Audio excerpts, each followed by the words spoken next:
So over the last 15 years, I've seen huge changes within adult literacy and ESOL teaching. No more so than the use of digital media and social media in learning.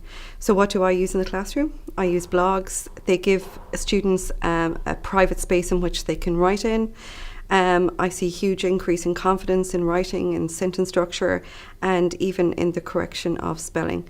Wiko spaces or wiki classrooms are a really good, secure method for both teachers and learners to grow and use ICT in the classroom. So they can share ideas, they can upload links, they can private message, they can undertake projects, and they can set up calendars of events.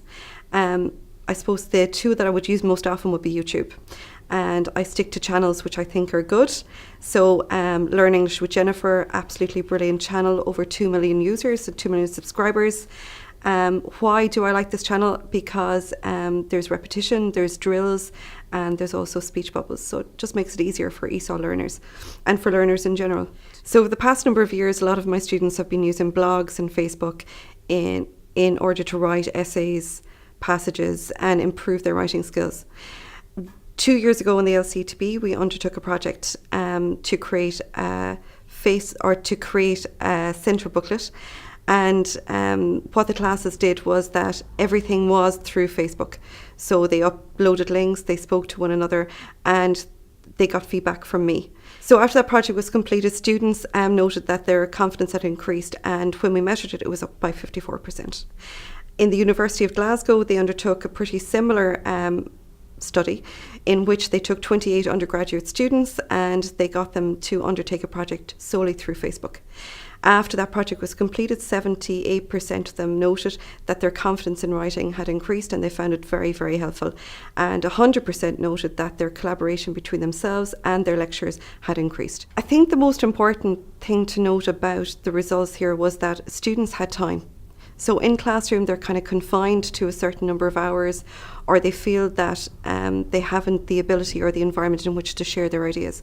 So when it's taken out of context and out of the classroom, they feel more comfortable and then more at ease with both their tutor and also the ability to private message and not have to stay back after class or ask a question where they might find that the question might be a stupid question to ask. So it just gives them the space and the time to gather themselves. In Ireland back in 2015, the MRBI conducted a poll just to find out what the trends were in regards to social media. So Facebook came in at 54%, YouTube following in at 35%, and Twitter at 23%, followed by other social networking sites. I think more and more students are more digital savvy and have become digital citizens. So the majority of them would have either a Facebook profile or a Google Plus profile. It's our job now as tutors to take that step and to try and utilise this to its fullest potential.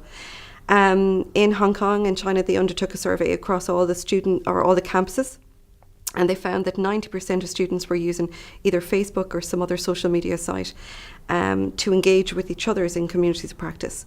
So maybe we should take that on board. And also in China, what they're undertaking now is that for each new student who signs up to do a course in university, they have induction training in how to fully utilise social media in regards to their learning and for their final exams.